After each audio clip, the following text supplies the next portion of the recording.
সেবা হসপিটাল নামে একটি হসপিটাল পেলাম, যেটার কোনো ধরনের রেজিস্ট্রেশন বা লাইসেন্স নেই।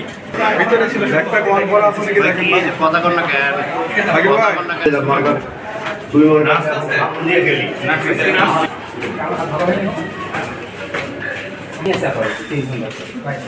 না মানে আপনার যে বিশেষজ্ঞ ডক্টর এটাকে একজনই দেখে যারা অপারেশন হয়।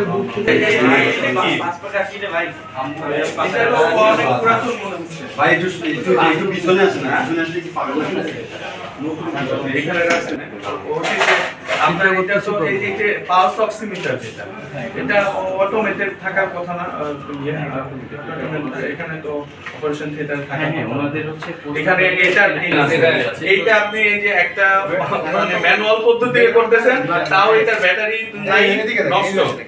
এই লাইসেন্স নাই না না এখানে এখানে রাখছেন কেন?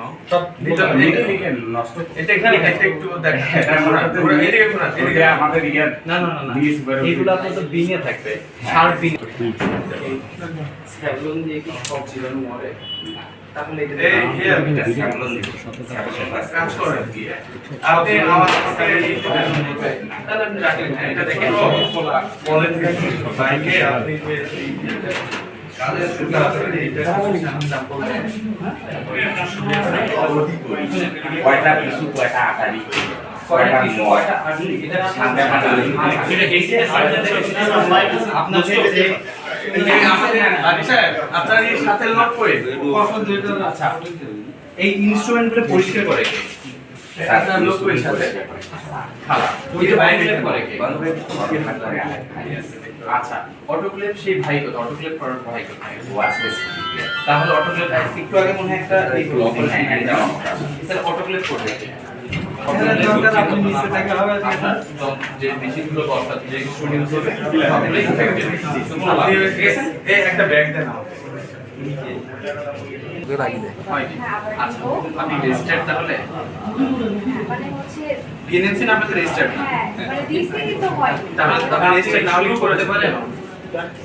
রেজিস্টার্ড হতে হবে, রেজিস্টার্ড না হলে আপনি ঠিক আছে তাহলে রেজিস্টার্ড করছেন 10 বেড সংখ্যা কাউন্ট করতে হবে, কাউন্ট বেড সংখ্যা বেশি আছে ঠিক আছে। আপনাদের এই ম্যানেজার সাহেব কই গেল?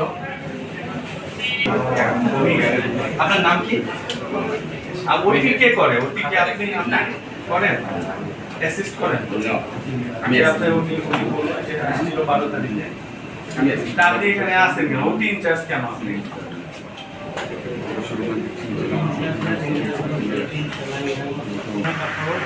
আপনি কিন্তু কোনো ধরনের কার্যক্রম গ্রহণ করেন না। আজকে আমরা যেটা দেখলাম আপনার তো লাইসেন্স নাই, এই লাইসেন্স না থাকার পরেও যে আপনি ভালো পরিবেশ করবেন, একটা ভালো পরিবেশের মাধ্যমে লাইসেন্স আদায় করার চেষ্টা করবেন সেটাও করেন। আপনি অপারেশন থিয়েটারে এখন স্টিল আপনার অপারেশনের যে বেড আছে সেখানে রক্ত লেগে আছে, আপনি যে সিরিঞ্জ ব্যবহার করছেন আর আপনার তো খুবই বড় অফিস, আপনার বিষয়ে আমরা অবজারভেশন করব।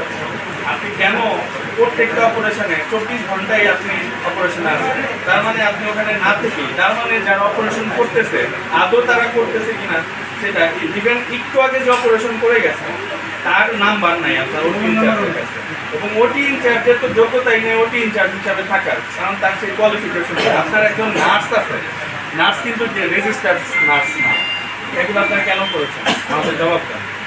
না হলে এই যে যারা রোগী আছে তাদের আপনারা প্রাণ নাশের মতো একটা পরিস্থিতিতে তৈরি করেছেন, আমরা সেইভাবে অ্যাকশনে যাই। বলেন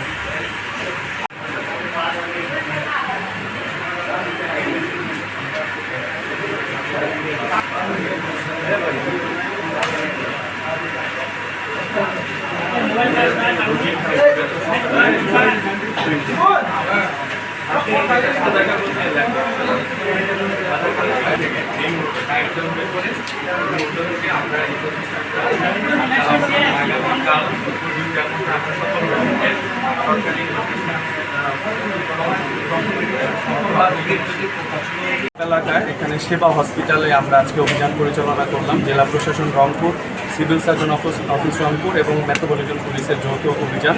আজকে এই অভিযানে আমরা এসে সেবা হসপিটাল নামে একটি হসপিটাল পেলাম, যেটার কোনো ধরনের রেজিস্ট্রেশন বা লাইসেন্স নেই। একই সাথে তাদের যে ওটি রুম রয়েছে, এছাড়া পোস্ট অপারেটিভ রুম রয়েছে, সেগুলো আসলে পর্যাপ্ত পরিমাণ যে ইকুইপমেন্ট থাকার কথা সেটা নেই। একই সাথে এখানে যে নার্স রয়েছেন, সেই নার্সও কোনো রেজিস্টার্ড নার্স নেই। একই সাথে ডক্টরের নাম অপারেশন থিয়েটারে অপারেশন করার পরেও যে পরিপূর্ণ যে পরিষ্কার পরিচ্ছন্নতা করা এবং ওটি ইনচার্জও আসলে যে ডিগ্রিধারী থাকার কথা সে ডিগ্রিধারী নাই। অতএব এইটা প্রতিষ্ঠানটা আমাদের কাছে মনে হচ্ছে এই প্রতিষ্ঠানে যদি কেউ ভর্তি হয় বা সেবা নেয় তার জীবনের জন্য অনেক ঝুঁকিপূর্ণ।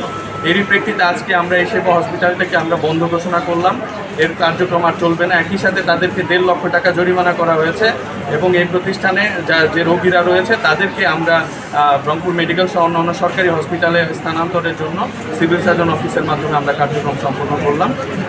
এখন থেকে এই প্রতিষ্ঠানের সকল কার্যক্রম বন্ধ থাকবে।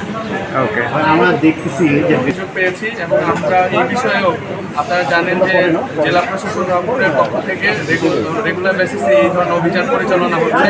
দালালদের বিষয়ে আপনারা জানেন ইদানিং আমরা রংপুর মেডিকেল কলেজে দালালদের বিরুদ্ধে অভিযান পরিচালনা করেছি। এখন বেসরকারি হসপিটালে এই দালালদের যে দৌরাত্ম্য এটা খুবই অধিক মাত্রায় চলছে, সেটার বিষয়ে আমরা অভিযান পরিচালনা করব এবং তাদের বিরুদ্ধে আলাদাভাবে আলাদা আইনে যে ব্যবস্থা গ্রহণ করা দরকার মোবাইল কোর্টের মাধ্যমে তথা অন্য অন্য যে আইনগত প্রক্রিয়া সেটাও আমরা চালিয়ে যাব, যাতে এই দালালদের দৌরাত্মের মাধ্যমে যারা গ্রামের অসহায় নিরীহ যারা জনগণ আছে তারা যেন ভুল প্রতিষ্ঠানের চিকিৎসা না নেয়। এই জন্য এই দালালদেরকে নিধন করার জন্য যে যে ব্যবস্থা গ্রহণ করা দরকার সেই ব্যবস্থা আমরা গ্রহণ করব। ব্যাগ রেখে আসছি যে অফিসে আমার ব্যাগে